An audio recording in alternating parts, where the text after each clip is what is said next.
everybody. Welcome back to the New Columbia Movement YouTube channel.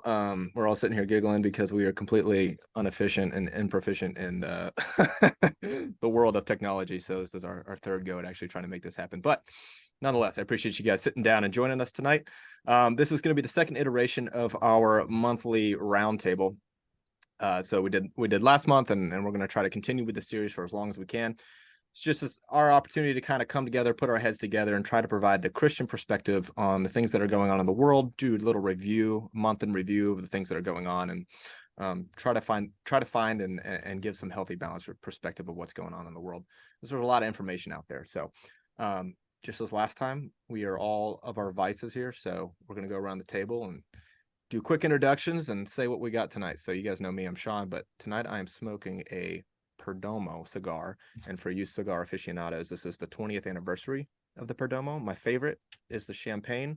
It's a good entry cigar, but it's also a good cigar that I think can be smoked whenever you like, if you like the Connecticut wraps. So Perdomo, great. And then because I can't just have my cigar, I got to have something to wash it down. So standard Yingling, traditional lager, great American beer, better than Bud Light. Gino, what do you got tonight? No smoke because I'm inside. I like the interior of my apartment to smell normal. However, I do have Di Serono, which is the world's finest Italian liquor, and I also do have a giant bottle of it on deck. This isn't a joke. Depending on how mad you people make me, we'll break it out if we have to. So the challenge is you're going to finish that before the end of the stream tonight, right? Don't tempt me. Bar is set. Let's get it. All right, Michael, what do you got going on tonight? So I just got whiskey, got a 12-year Macallan. It's kind of my go-to whenever I'm gonna sit down and just, talk politics and other things and religion. Very classy. I like it. Smart. And Merlin, finish us off. What do you got there? What I have here, gentlemen, is the finest gas station beer. I don't remember what it is. I just picked it up on the way home because I am a working man. That, and I got a little bit of Zinni going on. Forgive me, Father, for I have zinned. So, yeah, that's what we're doing. That's a new one. I thought I'd heard all of them. That's pretty impressive. I like that. So. All right. So I don't know if it's just I was distracted by the fact that we've moved into the holiday season with it being Thanksgiving and now Christmas right around the corner, or if it's just I grow tired of it. But this month seemed to not be as active, or maybe I'm just doing better at like siphoning myself away from the things that are going on in the world. But it's also 2023, and that's a relative term. It's like there's always something happening these days. So I think we'll have enough to talk about tonight. The trick is going to be to try to kind of keep our pieces short. So the first thing I want to go over, and I wrote down a couple topics for us to talk about tonight, but earlier in the month, obviously we had the election, and the big thing that passed, and unfortunately we don't have anybody in here tonight who is from Ohio, but Ohio had that big resolution that passed, which basically enshrined the right to abortion into their state constitution. And there was a very specific way they worded it. And if I can find this here, I'd like to read it because I kind of found it to be an interesting way they phrased it. At least this is according to how AP put it. But they said that the amendment declared individuals' right to, quote, make and carry out one's own reproductive decisions, and it passed with a, quote, strong 57% majority. So obviously this is a loss on the pro-life front, and it's heartbreaking to see that because we've seen since the overturning of the Roe v. Wade decision with the Supreme Court that this battle has moved down into the states, and so Ohio isn't necessarily a solidly blue state. I think, from the people that I know that live there, they've always kind of described it as a purple state leaning red. So, this is kind of a middle of the line state, and it was a 57% resolution to support enshrining, not just allowing abortion, but enshrining it into the state constitution. A little bit concerning. You guys have any kind of thoughts about like what's going on in Ohio? How is this going to affect the rest of the states? And what's the path forward with abortion in the country? Because I know one of the big talking points from the neocon right lately is that this is a losing issue, which I don't think any of us would say that, or even if it was, I don't think we'd be willing to cave. But what are you guys' thoughts on that? Well, the So neocon, oh yeah, for the neocon right, every issue is eventually a losing issue because eventually we continue to move farther left because the fundamental premise and the fundamental belief system is the same between the Democrats and the Republicans. So moving forward, what has to happen is people really need to identify with Christianity. That's the only way forward. Is and the idea that, what the majority thinks isn't necessarily always right. Um, so yeah, Christianity is the only way forward. And telling people to embrace that, like you have to fight for that. I know a lot of people who are Catholic who just kind of don't care. They're kind of not involved, right? But fundamental part of Catholicism is being pro-life. And I know a lot of people who are nominal, who don't care, who don't vote, and they need to be doing that, and they need to make that a central part of their life if they're not doing that already. I think that's a good point, because if you relegate this topic to merely a secular issue, if you're not taking this to the moral equivalent with what abortion is, then I think, if we all exist in secular terms, you can make an argument for why abortion should be legal, right? But I think that's why, and this is something that we've always taken up at the New Columbia movement, is like you have to push the Christian part first. The cultural front is a Christian movement, and then when you convert people's hearts, that then is what is ultimately going to affect society and change the politics. What were you going to say, Merlin? Oh, I was just going to say there's an old political saying that goes, as Ohio goes, so goes the nation, because it's always been, like, as you said, a very purple state. It's always been a state that's, like, in really high contention. It's one of those big states you got to win if you're running a presidential campaign or whatever.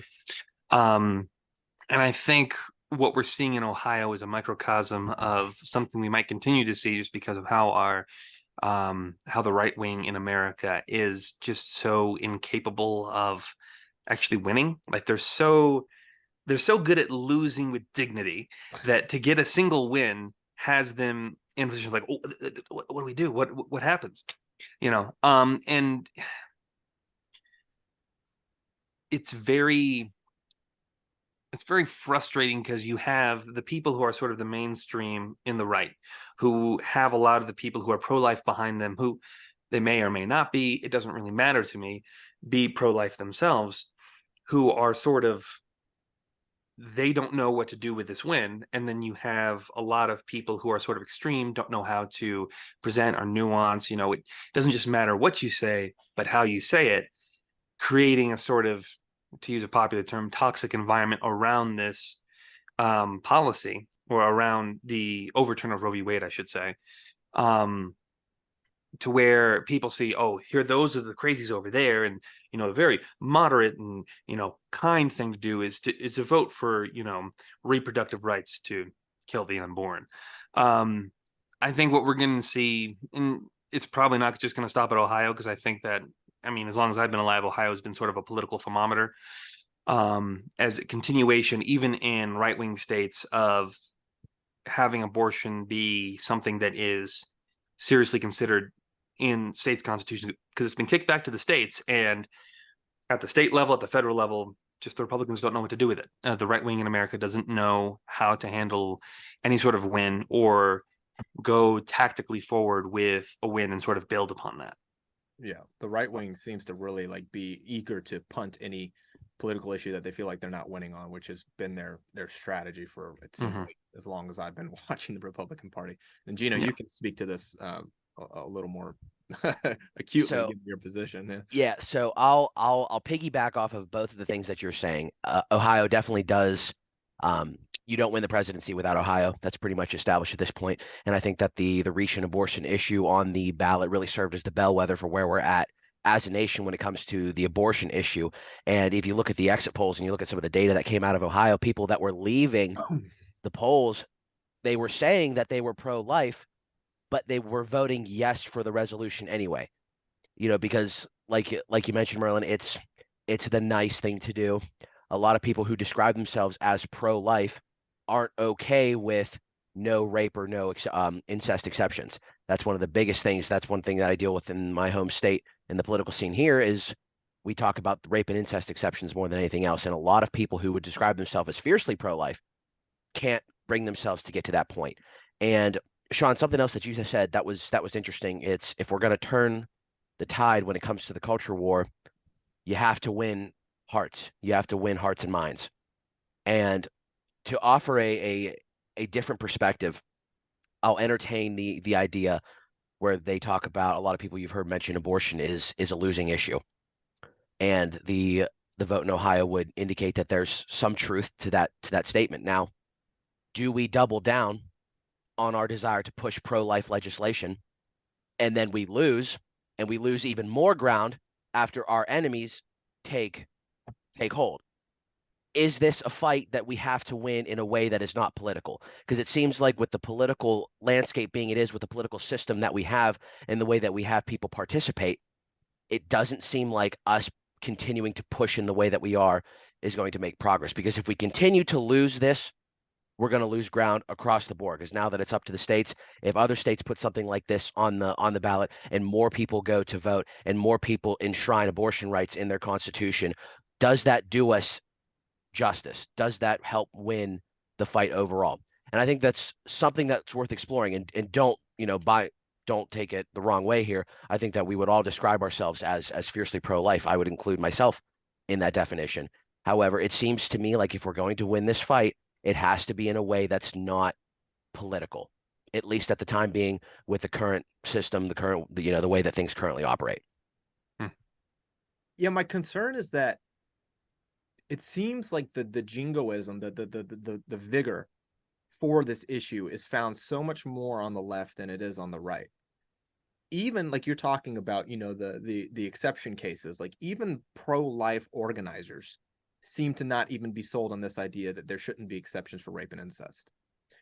And these are people who are, organizing pro-life rallies and these kind of things, March for Life or whatever. And so the passion that's being felt on the left about this issue is not being met on the right. And that's my concern. We had a win in the courts. I was in DC the very next day after Roe v. Wade was overturned. And there was just it was like anarchy in the streets. It was every white woman just out of Starbucks with her signs about, why, this is the worst thing to ever happen. I mean, people screaming in the streets, mildly entertaining at the time, but also a testament to how vicious these people are. And when you think about it in terms of spiritual, when you think about it in spiritual terms, these people are really trying to advance demonic agendas. We need to be meeting it with that same passion. How many of us are as passionate about really saving children? Because the concern is actually that it becomes more of a political talking point than recognizing it for what it is, which is this is open genocide of our most innocent. And it's nothing new. It's a tale as old as time. It's the Phoenicians sacrificing children to their god for the sake so they can go win a war or whatever. It's the Druids. It's whoever. It's this demonic pathogen that starts to infect societies and really cripples them. And if we don't have that Christian endeavor to stand up and put a stop to it, then we're going to be victimized just like all these other ancient societies have been in the past. When you see this kind of stuff come and it's been medicalized, it's been systemized, it's been bureaucratized to a level that I don't think it's ever existed in any nation in the past. It's one of the greatest genocides we've ever seen, and we need to treat it like that. We need, and I'm speaking to myself here, we need to really be outside these abortion clinics more, really showing how passionate we are about ending this, and also meeting these people with Christian charity to be able to explain why we believe it. That right there, exactly what you said, I think is extremely important. We need to shift the stance from it is a political talking point.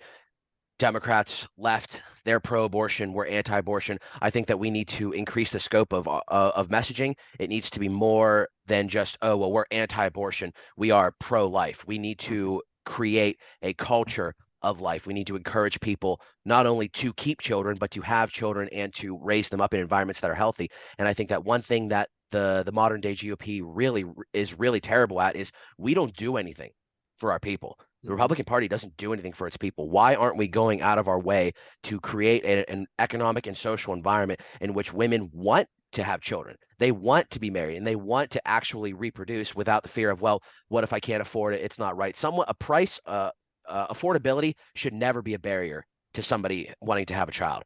And it's not right. It's not the right time. It's not the right time. Well, from what I've heard from parents, it's never the right time. But we need to get a stronger message to people that says that we're more than just anti-abortion. You know, we're more than just the big meanies that want to take everything away, because taking things away, especially something that is perceived as a right, is a lot harder than it is to actually give one out. But Gino, don't you know that the government just doing things is socialism? Of course, you know, and this is my political philosophy, in which I get in a lot of fights with people over. It's the government is, to me, is a gun. The gun is not inherently evil. It's all about who's using it.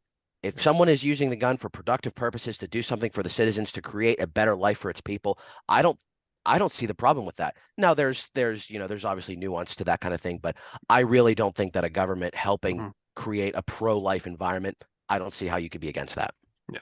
And I think what Micah said at the beginning about it being about a religious question is like dead on. And I think that sort of your point, Gino, as well, is the same, where like having this be something that's closer to home and closer to people's hearts than just, you know, a D or an R by somebody's name. So, I mean, and to add on to that, you know, there is no such thing as a secular issue.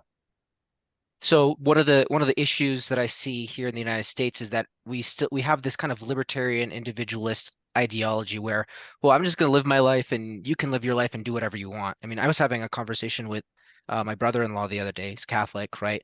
We were talking about like the whole trans thing and all this stuff that's going on with kids in schools. And then he's like, well, you know, I don't really care about, you know, what two guys do in their bedroom and everything. Right. I mean, like, don't you see that one begets the other? The reason that this is all happening is because you don't care, right? Because the moral fabric and the moral, just what people do and what we accept affects the trajectory of our society, right? So there are no secular issues, right? The idea of separation of church and state, that's not a real thing, because you're going to either be Catholic or Christian, because it's a Christian nation, or you're going to be hanging up pride flags and you're going to worship that globalist, you know, that religion, which is really Satanism, right? In my opinion. So that's the idea, is people separate themselves and say, well, I'm going to do what I want and that's fine, and you can do whatever you want and I don't care, right? But the liberals don't do that. The left doesn't do that. They care very much about what we do, how we're teaching our kids, you know, about us going to church, and they'll persecute us for that. Right. I'm not suggesting that we persecute anybody, but we should care very much about what people find as acceptable, and we need to push against that. So when people tell me that, like, oh, I'm okay with homosexuality, you know, they should be able to do it. I straight out say now, I'm not okay with it.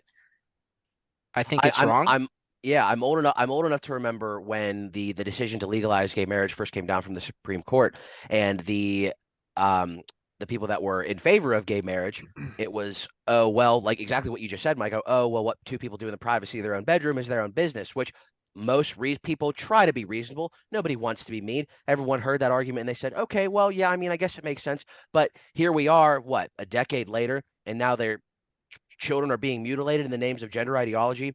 I mean, something had to have happened. The people that were against the legalization of gay marriage back in the day, 10 years ago, said this is a slippery slope into something much worse, and they could not have been more right. They could not have been more right. We have slid so far into this just disgusting mess of a culture that we have, and it is perpetuated in very often by public education systems. That is why there is such this anti-school choice rhetoric that comes from the left. They don't want you to homeschool your children. They don't want your kids in micro schools. They don't want your kids in private schools. If they can get your kid forced and crammed through the brain meat grinder that is public school in so many cases, they're going to do it.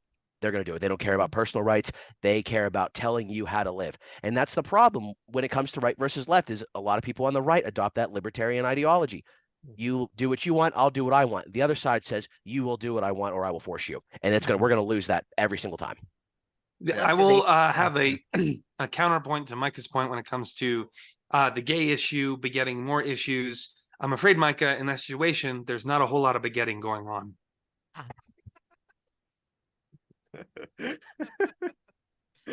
Thank you, Merlin. Totally threw off my chain of thought. What I was gonna say in response to Gino. That's pretty funny. I do want to bring this conversation to a close, but there's two quotes that this conversation made me think of, and it was, the first one is, tolerance and apathy are the last virtues of a dying society. Oh, so true. Can't attribute that quote to anybody right now. Somebody in the comments will probably tell me. And the other one was evil. Now this one I know is Archbishop Charles Chaput, I think is how you say his name, or Chaput. Evil preaches tolerance until it is dominant, and then it tries to silence the good. And this is, I mean, we can see this. This is exactly what's happened for the past 2 decades. It was all about tolerance. It was all about, be kind, man. Hey, man, be kind. And now it's literally forcing these issues down your throat, and you have to accept this. And it's largely apathy. It's this libertarian, this libertine ideology that has infected the right wing, where people believe that somehow serious moral issues can be relegated to a bedroom or to a sideline, or it doesn't have to affect the society at large. And the truth is, it does. It may not be an immediate effect to you, but 9 times out of 10, your apathy is due to the fact that you don't actually have the courage to stand up and fight for what's right because it's not convenient. And again, speaking to myself. So And then when time goes on, people look around after all of these bad things have happened, things that they possibly could have voiced their concern about. All these things will happen. We'll go, culture will backslide, and then they'll look around and go, "What happened, man? Things aren't the way that they used to be. When I was in school, this and that." yeah, that's Well, the where were you? yeah, Where were you? Mhm. And that's I understand why a lot of people don't want to voice their concerns about some stuff. Sensitive environment at work. Maybe a lot of people do get canceled. That is a real thing. But if people don't stand up for something, well, look where we're at. We just had to ban in West Virginia. We just passed a legislation here that my name was on as a co-sponsor about stopping child mutilation. For in the name of transgender ideology. And we had one delegate stand up on this floor, this great guy named Mike. He stands up and he says, "I cannot believe that I am here to talk about stopping children from having their genitals mutilated. I came here to cut taxes and cut regulation. And here I am talking about some of the most absurd things I've ever heard in my entire life." And it's true. And unfortunately, we have to do a lot of damage control. And a lot of the problems, we're trying to put band-aids on them, but there are systemic issues. There is a cultural rot and disease that needs treated. We can scramble and put out small fires all day, but until we stop the inferno at the core, we're gonna keep spinning our wheels. yeah. Last thing I was going to add before I know we want to move on, but what I was going to say is that like the atheists and the left, they're religious, and the Christians in this country, they're not religious. And that's why we keep sliding, Mm. right? Mm. We act as if we don't really believe what we believe. But the left really does believe what it is that they believe, even regardless of whether it's coherent or not. Yeah. So In the absence of God, they'll create their own church. They have. it's still a religion, but they believe it, right? And we have the true religion, we have Christ, and we act as if we don't believe it. Yeah. The majority of us don't. Amen. Imagine if people acted in accordance with their beliefs and actually were religious and actually acted on that. It would be a different fight. Yeah. And there's so much to like mutual accountability when it comes to that. I think that's why the NCM is so good, because it's like it reinforces the ideas that we already believe, and we're able to mutually encourage each other to push that. Because you can't be an island with this kind of stuff. It's, unless you're just like the absolute Giga Chad Sigma, you're just able to walk out and, great, good on you. We need more of that. But majority of guys and women, they need a core of people to talk about these things with and get the strength and courage to go out and do that kind of stuff. Speaking of the inferno at the core, which Gino put it so eloquently, let's talk a little bit of U.S. politics. We were tapping on it a little bit. Obviously, we just hit the abortion legislation in Ohio, and we're starting to see the Republican primary wrap up. I didn't have this on the discussion, but did any of you guys by chance watch the debate between the governor of California and Ron DeSantis? Absolutely.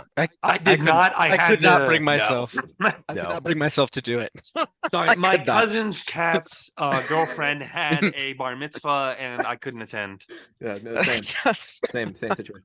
Yeah, no, I mean it was kind of funny because I'd seen clips from it. I think I was watching like Mark Dice's review of it or something, and it was just so indicative of what politics feels like right now. I mean, of course, it felt like just another peg in the political suicide of Ron DeSantis. And I don't mean any offense to people who are super supportive of Ron DeSantis, or maybe I do. I don't know. But politically speaking, I mean, I think Donald Trump is kind of taking the reins in the Republican Party. I mean, he's still up for re-election, right? It's not like he can't run again. He is running. and if there's ever a political figure to represent a party, like he's a populist figure, it's him. So I have a hard time seeing, how any of these other candidates. I saw a poll today on another YouTube channel that I follow, which is like kind of middle of the line. I wouldn't say it's like super right wing. It was just asking like of the Republican primaries right now, who do you support the most? And it was like, who did they? Well, obviously they had Trump, they had Vivek, they had DeSantis, they had Miss Nikki Israel. Haley. Yeah, Miss Israel, Nikki Haley, and Mrs. Krispy, War Crime. Krispy Kreme. And Krispy Kreme. and like it was like 60 something percent like in favor of Trump, and then I think I pretty much said it in the order, and then it was like Vivek, and then DeSantis, and then Miss Israel, and then Krispy Kreme. So yeah, we still we just finished November, so we're actually officially less than a year away from the election. What do you guys see? I'll start with you, Gino, because you're more tapped into this stuff than anybody else. But where are things looking? We can complain about it if we want. People can complain about it all that they want, but the reality of the current Republican Party is that Trump is the guy. We could talk about how we don't like how one man has his finger on the scale that much. I understand that. I would say that, even to be perfectly honest, I think Ron DeSantis is probably more in line with my own personal values, more so than Trump. However, kind of touching on what we discussed during the abortion topic, winning issue versus losing issue, I think that Trump is the guy to win.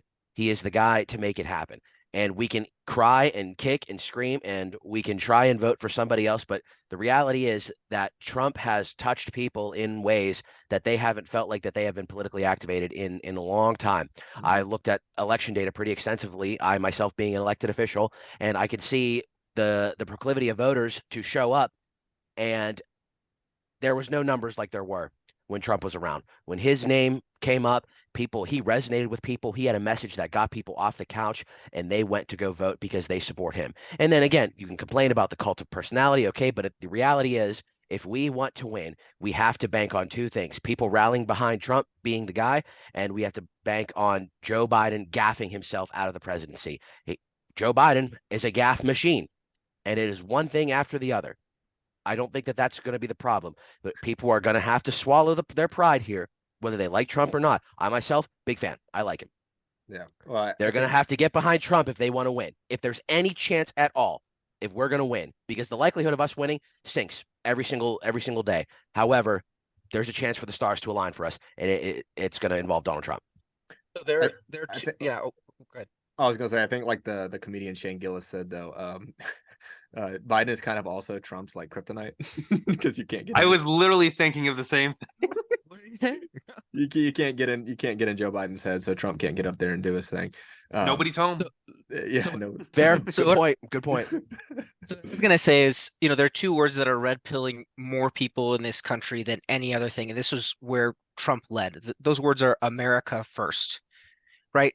Those are so loaded, and they upset so many people that opens up so many people's eyes as why is it wrong to want America first, right? And it exposes so much of the agenda of what's going on, and that's if Trump has done nothing else, right, but put that at the forefront, that idea of we should do America first, regardless of what he actually accomplishes.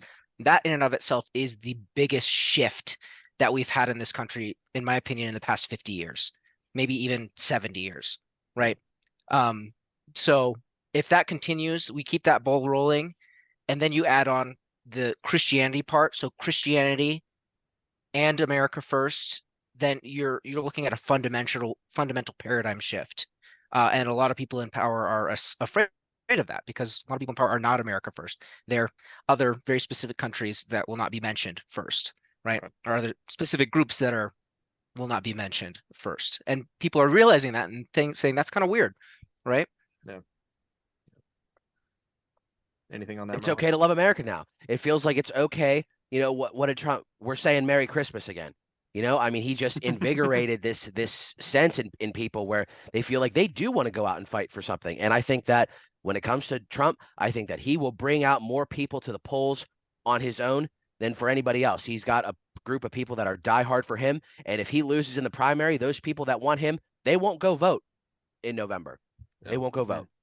I should caveat and say that obviously none of this is an endorsement Personal endorsements, sure, but not an endorsement of the organization. We make ourselves very clear that we're a cultural organization. Obviously, we have political leanings, but really the politics of the matter is just a manifestation of how the culture is trending in the world. And so, we often say that there is no political issue, or there is no political solution, I should say. But politics is kind of the way that this stuff manifests. So that's The GOP doesn't get a free pass. That's a separate discussion. 100%. Yeah, I would just say that, like, from just the polling data, Trump is polling higher than he even did in 2016 in like that landmark year. Like, it's going every day, it's going up and up and up, especially, people when they're spending $3 a gallon at the gas station, when, there's potholes everywhere in their city, and they see, oh, here's another 100 billion to Ukraine or anything like that. It's like, yeah, you know what? I kind of like the funny orange man who was just kind of being a little goofy, but They're willing gas to put up, was they're willing to put up with that when the average family's incurring over $11,000 more in cost every single year. yeah, no, like it's when the difference, like, there was one, I follow a bunch of like sort of more worker oriented progressive left type channels on Instagram, and they were talking about how Joe Biden's done such a horrible job and everything, and the top comment was there is like, hey, just remember, you can't vote for a fascist.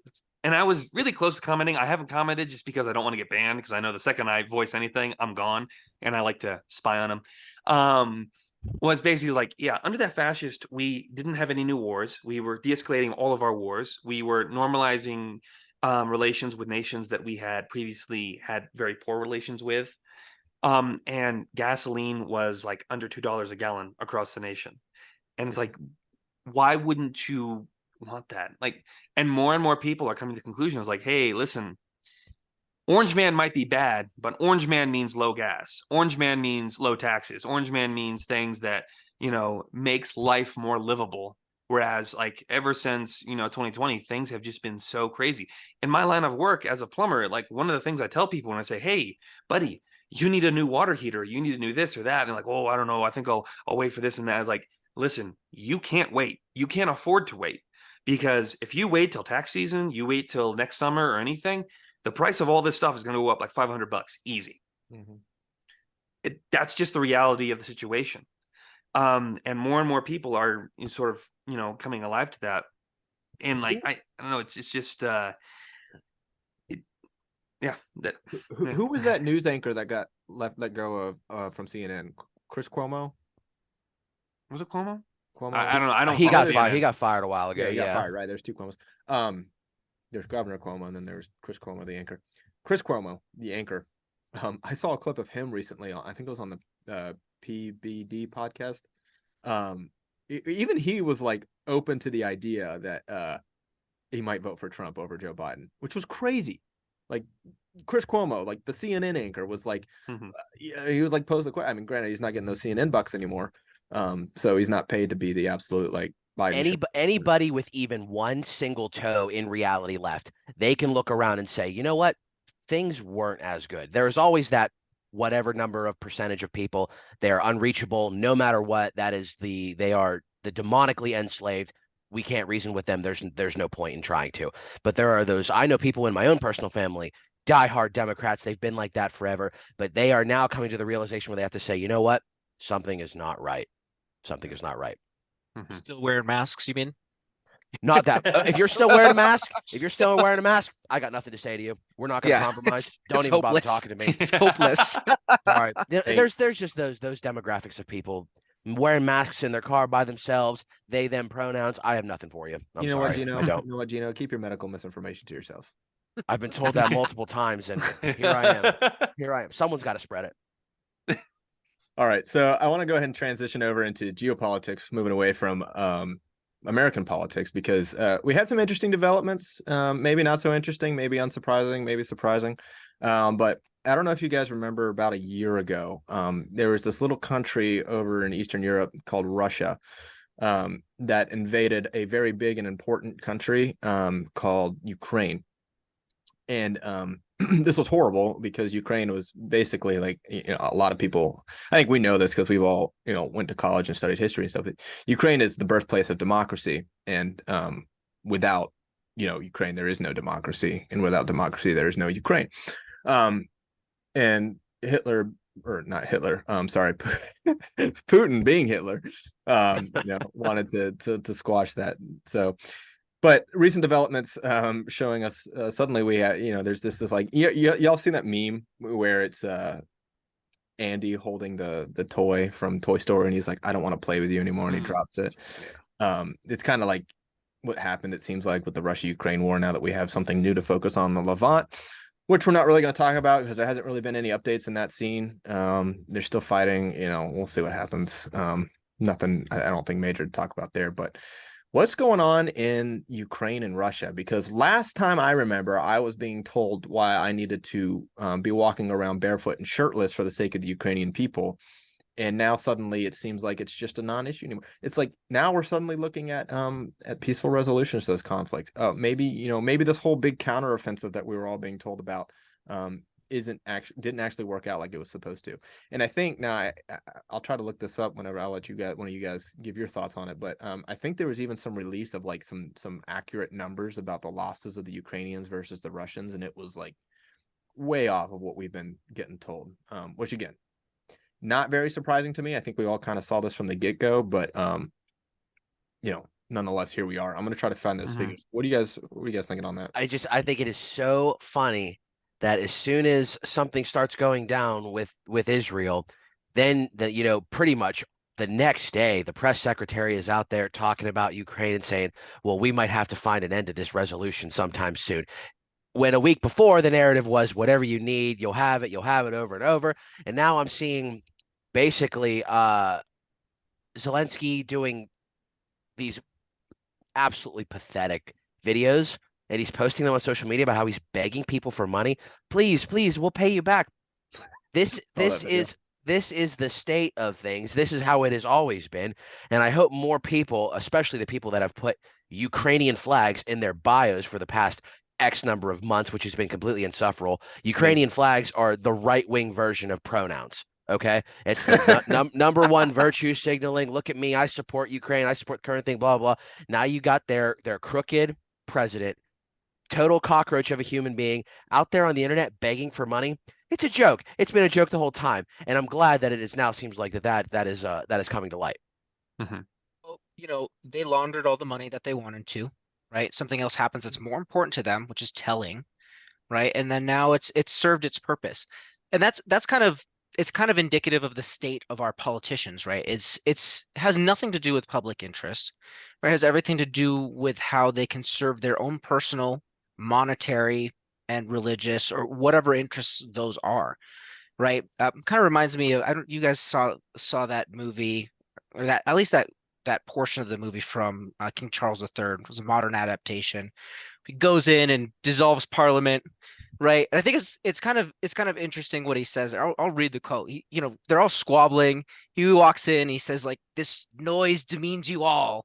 Is this the space where public will is spoke and heard, or just to stand for juvenile and selfish squall through petty theft and fighting among yourselves? You've lost the public trust. Isn't that true? Like, nobody trusts our Congress, right? He says, I'm not prone to certainty, but you have drawn that measure in my unsure heart. He says, unlike you all, I was born to rule. I do not choose, but like an Albion oak, I'm sown in British soil and grown, not for myself, but reared with single purpose meant, whilst you have small constituency support, which gusts and falls in the wind. My cells and organs constitute this land, right? So what a contrast, right? Our politicians, they go with the gusts of the winds, they go where the money is, right? We don't have any leaders in this country, right? We don't have people who are grounded to the soil and the very fabric of America, right? As soon as crap goes down, they're not going to do a Tsar Nicholas thing and stay till the bitter end, right? Until they're martyred, right? Tsar Nicholas, he's Russian, right? He didn't leave, he didn't flee, right? Even in the middle of the revolution. As soon as crap goes down here, if anything ever happens, most of our politicians, they're off to Bermuda, they're off to Canada, they're off to wherever their offshore bank account is, right? And that's all this war in Ukraine was really doing. All this funding, it's to fund these offshore bank accounts of our politicians, right? Their own personal interests, right? I would say for me, little bit of a as monologue. like literally, I will say as an Orthodox Christian myself, there's been plenty of times where I've gone on Telegram, the forbidden app, to just check out, because I follow a bunch of like pro-Russia, pro-Ukraine accounts on Telegram to see the stuff. And I have seen so many videos of like this person just in this field that was once a farmer's field, just with their little phone camera, just panning around. And as far as the eye can see, just Ukrainian flags, crosses everywhere, of just these fields and fields of dead 20 and 30-year-old Ukrainians. And, you know, for me, when this war started, it wasn't something where I was like, yeah, Russia, yeah, Ukraine, or anything. I was like, no, this is a brother war. If anything, this is like a civil war between the two. Like Kiev, not Kiev, is the heart of Russian Orthodoxy. It is where the Rus started their conversion into becoming Christian 1,000 years ago. You know, I mean, it would be like if somebody were to take away Virginia or New York from America and then pretend like, oh, well, you know, Virginia or New York was always its own country and all this stuff. It's like, no, this is the heartland of who we are as a people. This is our identity. This is, you know, this goes back to the very ancient roots of who we are. And seeing just those fields and fields of just fresh graves of all these people, just wasted because, you know, NATO wanted to launder money. Like I mean, it's everything that people like us thought it was, you know, money laundering campaign. Like this was never really a war. Like people will often talk about how the geopolitical policies, you know, especially pioneered by the late Henry Kissinger, Lord have mercy, were just insane. Like how, like, oh, how could you like invade Vietnam in order to like sort of stop this whole domino theory and stuff? And then, you know, last year I remember watching a video from Zelensky where he's addressing Congress and he's basically parroting the same talking points from the Cold War of like, oh, we have to stop Russia and Ukraine or else they'll go all across Europe and all this stuff. And it's like, it was all just noise.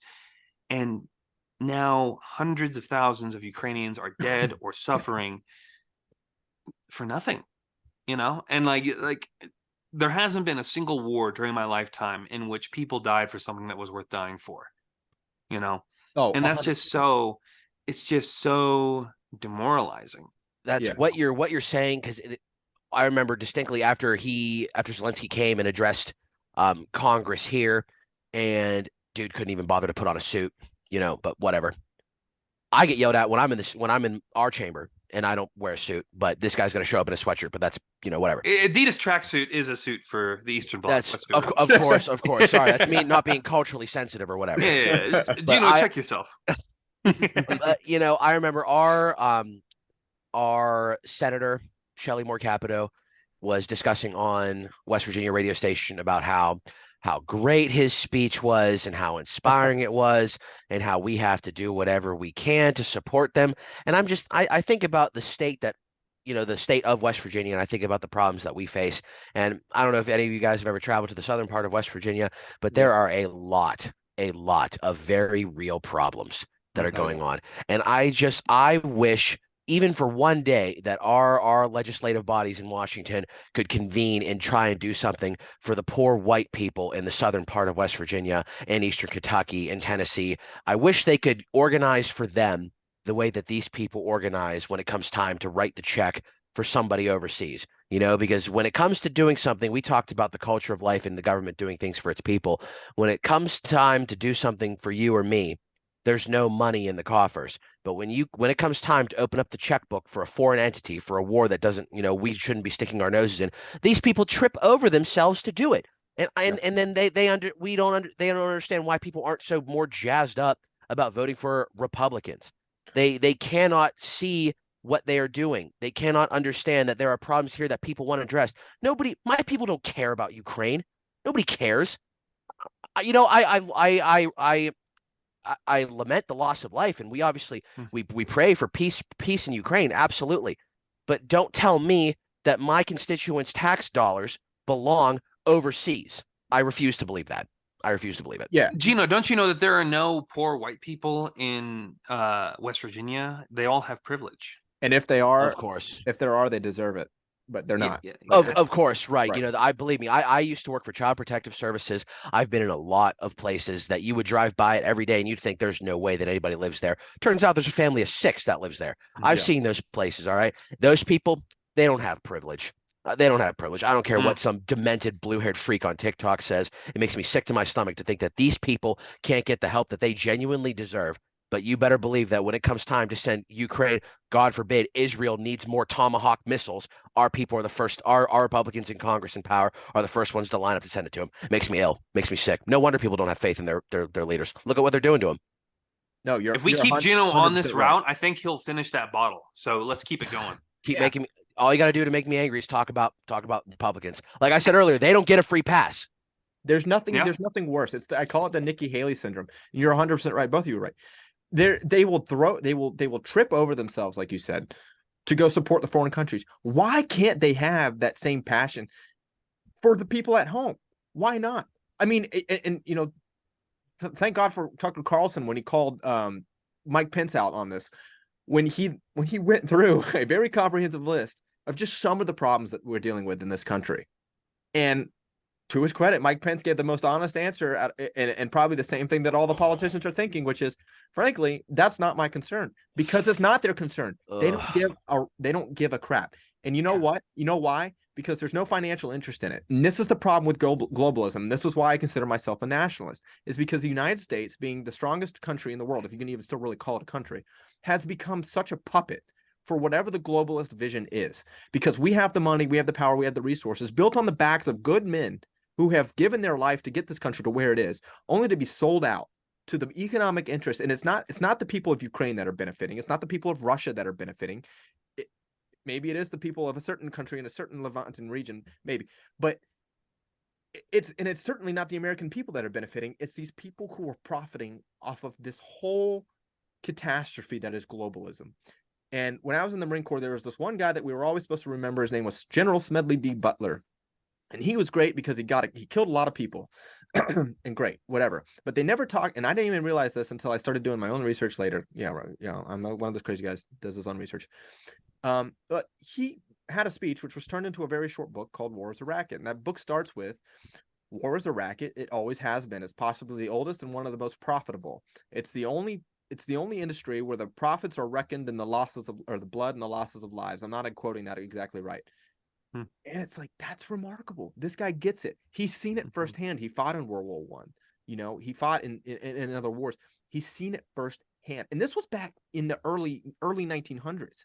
And think about how far we've progressed today, with, you know, the League of Nations turned to the UN, turned to this global financial order with thanks to the establishment of the Bank of England and the Federal Reserve and all these things. We are literally being squeezed dry, not for the people of Ukraine, but for profits. And it drives me up a wall. And when you see people like Mike Pence and Nikki Haley claim to represent you, and the only thing that they advocate for is everything but you, it's the most insulting thing. And people are so pacified by the way that they're living that they don't actually do anything about it. And some of them are even tricked into believing that that should be their primary concern, that they should have a Ukrainian flag in their bio. Unlike me, I have it there for comedic reasons, for personal reasons, right? I just like Ukrainian food. No, I have it there for comedic reasons, to draw attention to the hypocrisy of it all. But nobody gives even the Americans don't even give a crap about themselves. And I drove through southern West Virginia. I drove through eastern Kentucky. You know, I've seen those places. And there's some great documentaries on YouTube where they show these things, the reality of it. There's even great documentaries, caveat a little bit, showing the reality of these people who are traversing millions of miles to come to the United States. And and this is something that we're encouraging, right? And we're encouraging it through this idea that this is good for them and that, this is charitable to let them come. Yeah, it's real charitable when children are being trafficked and women are being raped and drugs are being smuggled into this country, which are then going to directly affect these communities in southern West Virginia and eastern Kentucky and the rest of the country. Nothing about this is charitable. It never has been. And it's such a con to get people to believe that it take advantage of not their apathy, but to take advantage of their good naturedness, to want to help. And this is why part of this makes me hopeful, because I know people actually want to do good in the world, but they've been so conned, like I said, into believing that these are the types of things that they need to do to make the world a better place. And it's only made the world worse. And that's why I say we have to meet these issues in a Christian charity and get people to see what's really happening here, because I think we can make real change if we just get the financial interest out of it and we start to actually focus on. We definitely have to have ground up cultural change. The disdain that the everyday average American politician has for its people is becoming more and more apparent. People like Mike Pence saying that that's not his concern. Nikki Haley, who is Satan in heels. I don't care what anybody says. She is the worst woman to ever grace American politics. So talking about raising the retirement age from 65 to 75. Okay. All right, So, Nikki. I mean, this is why what I was talking about earlier, just the phrase and the thought "America first" is such a freaking bombshell. It's such a red pill for so many people, right? This whole idea of Ukraine sending billions of Ukraine when you can see homeless people on your street. What about those people, right? And people are beginning to see, this contrast. Our leaders are these rootless parasites. Their personal success has no connection with the success of our nation, right? Their cells and organs do not constitute this land, right? Most of us are stuck here. This is where we live. This is where we grew up, right? We have no other option, right? They do, right? And that's the other thing with globalism, is they can be at home. Most of our politicians would be at home in DC just as much as they would be at home in Prague or Munich or wherever, London, right? So they can jump ship, but we can't, right? So, and people are starting to wake up. America first. Why aren't you putting our interests first? People are seeing, their success is disconnected from our success. If you are a dissident of any stripe, right wing, left wing, doesn't matter, you have to read General Smedley Butler's book, War is a Racket. It is literally the size of a pamphlet. You can read it in under 10 minutes. Read it. I have it, well, not with me, but it's in my shed back there with all my books. It is such an indictment and so relevant to the time period we live in, of just the absolute just looting of our culture, of our nation and everything. We need sentiments like that to take hold among the populations. We need people like that to get into the right mindset. And then I think, plugging my own personal position here, we need people to turn to local efforts, because we need to stop paying attention to a certain degree. We need to stop paying attention to the federal Hollywood that is DC. I mean, politics is Hollywood for ugly people in so many ways. So what people need to understand is they need to look at, try and exact change from the ground up. Start looking at your local school boards, city councils, county commission, local state representatives and state senators. Those people are the ones that you need to reach well before someone in DC is going to give one iota of a crap about you. And to talk what you were talking about there, Merlin. I think the book is on, like, you can find it online, like the audiobook. It's like an hour and a half to listen to on audio. You can find it on YouTube. Yeah. Like, there's no excuse. You should listen to it. It is definitely, like, in between 1880 and 1910, the steel, sugar, and fruit companies of the United States used the U.S. Marine Corps as their private army to basically enforce their will on South and Central America. There's one fruit company. It's if you pick up a bunch of bananas at Walmart, they have Chiquita on them. Chiquita formerly was United Fruit Company. United Fruit Company's one claim to fame, the one thing they always go back to, is that they never called in the Marine Corps, because they always had their private military. They were always able to organize their own little coups and stuff. Like, the United States because there's this weird gap in international law where if you land the Marines, it's not an act of war. So the reason the Marine Corps went from basically being a infantry force adjacent to the Navy to being this massive branch it is today is because of the fruit, sugar, and steel wars that happened between that time period. And yeah, if you are a dissident of any stripe, look up General Smedley Butler.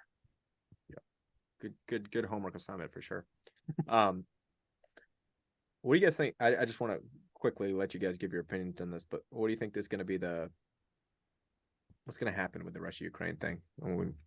Micah, what are your thoughts? What's going to go on going forward? I think once the ground freezes, I think the Russians have mobilized enough to where I think they might make a push all the way to the Dnieper if there's no negotiation. I don't think they really have any other choice. They can't afford a Ukraine in NATO.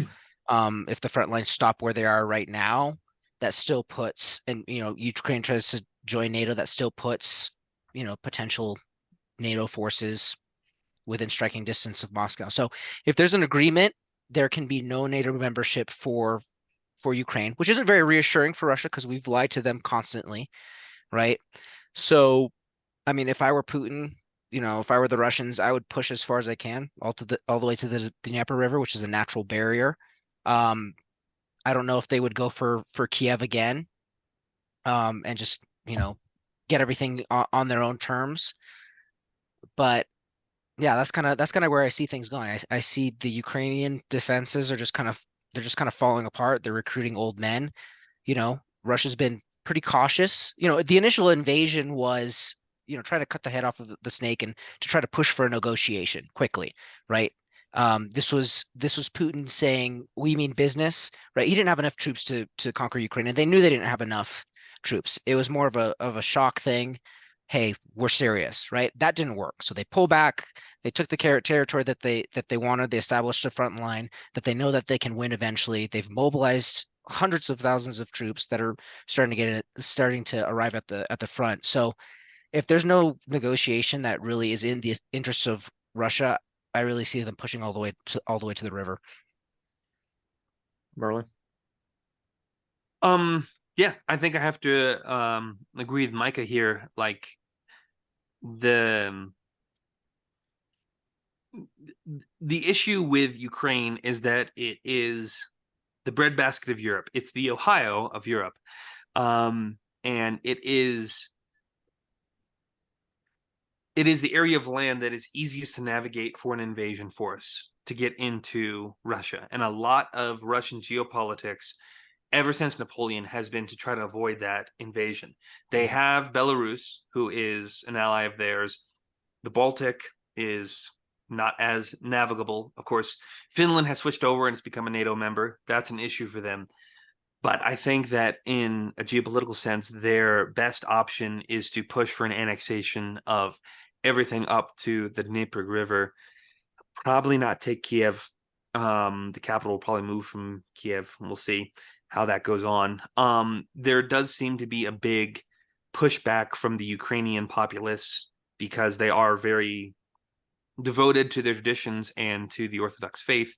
And the current administration is very anti canonical Orthodox churches. They have pushed out all the monks out of the Kievan caves. They have outlawed, but they have definitely persecuted the canonical churches as being conspirators with Moscow and all that sort of stuff. I don't see a Ukrainian government coming out of this very well. I think that Russia, I think, will try to push to the Dnieper and try to hold it. And yeah, I mean, this is such a tragic and such a horrible war that should have never happened. And I will posit that if Donald Trump was president and won in 2020, that this war would have never happened, that Ukraine would have never been in a position where it would have threatened NATO membership or any of that sort of stuff, that things would have been normalized. What has happened has been an absolute tragedy. But in order for Ukraine to secure its borders, it needs to, I think it sees itself as needing to move to the river, hold the river, and yeah, hold the river in Crimea to have a winter fleet. And yeah, I mean, yeah, the whole thing is just an absolute tragedy. It shouldn't have happened to begin with. Yeah, I think that's where we're at. Gino? I'm not a geopolitical guy.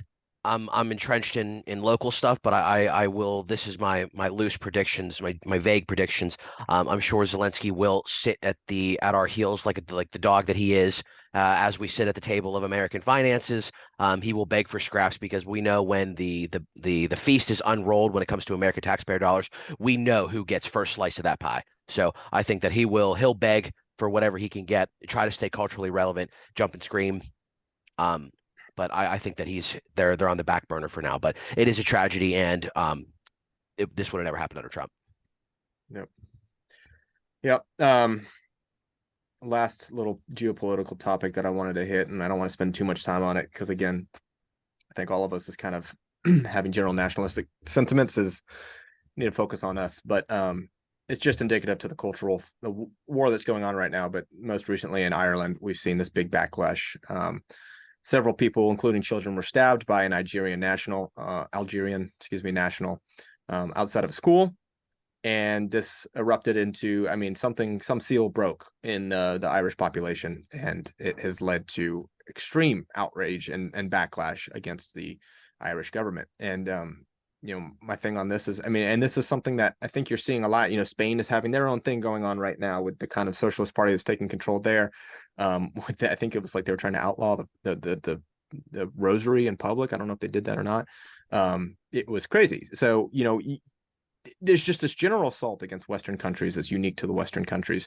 And even Conor McGregor was getting very, very vocal on Twitter about, the problems that Ireland is experiencing. And it's like, and he's become enemy number one just for saying those things, because heaven forbid you advocate for your own country. And again, it's not about the well-being of these these traveling minorities who are coming into these countries. It's about the destruction and dissolution of the nation state, both Algeria and Ireland in this specific example. It's about, and I'll even quote what's the dude's name? Of course, I always forget his name. British guy from the 50s. Anyway, I'll think of his name in a second. But he has this quote where he basically talks about the great people of the world, which are the globalists, and how they want to take all the beauty and diversity of the people of the world. They want to gather them up into a bag, shake that bag up, and then dump it out till the whole world is as gray as they are. Oswald Mosley. Yeah, Mosley. Oswald Mosley. I know I reference him so much, and it's a blank in my brain. So, people are tired of being made foreigners in their own land. And I think that the Irish people have clearly reached a breaking point. I'm hoping that other countries that are experiencing similar culture shock, I'm hoping there's sort of like a Western culture spring, the way that we've seen, the Arab Spring. There was this trickle effect, this domino effect of things that happened. I'm hoping that people in the West realize that they do not have to be made to be isolated in the countries that were built on the backs of their ancestors. No one should be made a stranger in their own home. And I think that I'm hoping that, that there is an awakening that occurs where people say it doesn't have to be this bad. We don't have to be treated like this. You're not going to tell the people of Spain that they can't recite the rosary in public. That if that's not the most satanic thing that you've ever heard, well, the government is outlawing prayer. There are dark days ahead unless people decide to take the reins of their countries back. There are certain people who it is in their best interest for everyone to feel foreigners because they are foreigners themselves. So they don't stand out that way. And that is really the root of globalism, is you homogenize, and not necessarily homogenize everything. You mix everything together so that there's no culture. That way certain interests can move from one place to the other with impunity, right? And this is just kind of the, what's going on in Ireland with them persecuting their own people, apparently saying Irish Lives Matter is a hate crime over there. This is, kind of a result of the Enlightenment and the idea of the liberal state.